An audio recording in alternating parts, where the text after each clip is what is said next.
आज तामसा आणि आष्टी या दोन गटाच्या जिल्हा परिषद पंचायत समिती इच्छुक उमेदवाराच्या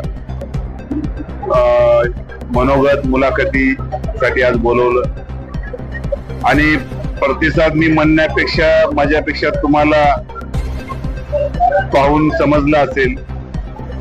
तुम्ही आमच्या बैठकीला प्रतिसाद बघता आणि विरोधी पक्षाच्या बैठका सुद्धा आपण अटेंड केल्याच असतील. त्यामुळं प्रतिसाद कसा हे मी सांगण्यापेक्षा आपण या ठिकाणी प्रत्यक्ष पाहिलं आणि जवळपास आज माझ्याकडे पक्षाकडे दोन्ही गटामध्ये जवळपास माझ्यामध्ये 7-8 उमेदवारांनी या ठिकाणी इच्छा व्यक्त केली. पंचायत समितीसाठी सुद्धा इच्छा व्यक्त केली. बरेचसे उमेदवार काही कारणास्तव आज येऊ शकले नाही, म्हणजे अडचणीमुळे.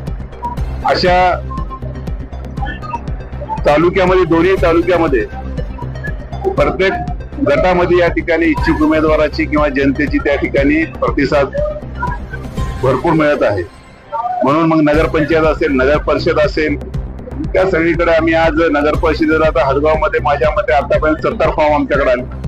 म्हणजे हे लोकांमध्ये प्रस्थापिताच्या लोकांबद्दल राहणारा रोष आणि काँग्रेस पक्षाबद्दल राहणारी जनतेमध्ये जे काँग्रेस पक्षाबद्दल जी काँग्रेस पक्षाच्या कार्याबद्दल जी आस्था आहे ती आजही जनतेने, कार्यकर्त्यांनी, उमेदवारांनी आपल्या उपस्थितीतून दाखवली. म्हणून काँग्रेस पक्षाला या ठिकाणी चांगल्या पद्धतीने उमेदवाराचा आणि जनतेचा सुद्धा प्रतिसाद. मी गजानन मारुती कंटाळे आष्टी जिल्हा परिषद गटातून उमेदवारी मागत आहे. मी येवली ग्रामपंचायतचा सरपंच आहे. मी येवली गावामध्ये मोठ्या प्रमाणात कामं केली आहे. सामाजिक असो, धार्मिक कामं असो, प्रत्येक कामामध्ये मी अग्रगण्य असतो. म्हणून येणाऱ्या काळामध्ये माझा संकल्प आहे की लोकांना जे मूलभूत प्रश्न आहेत, जे लाईटचा प्रश्न आहे, पाण्याचा प्रश्न आहे, ते प्रश्न जवळपास 70 वर्षापासून मिटत नाहीत, ते कायमस्वरूपी मिटवण्यासाठी प्रयत्न करणार आहे. तसेच जातीयता आणि हे हा काँग्रेस मुक्त करणार आहे. सर्व धर्माला धरून चालणारा पक्ष म्हणजे काँग्रेस आहे.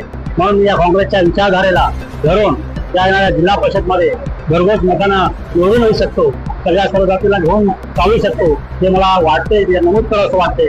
आणि येणाऱ्या काळात आष्टी जिल्हा परिषद काँग्रेसचा झेंडा नक्कीच फडकेल, यात मात्र शंका नाही.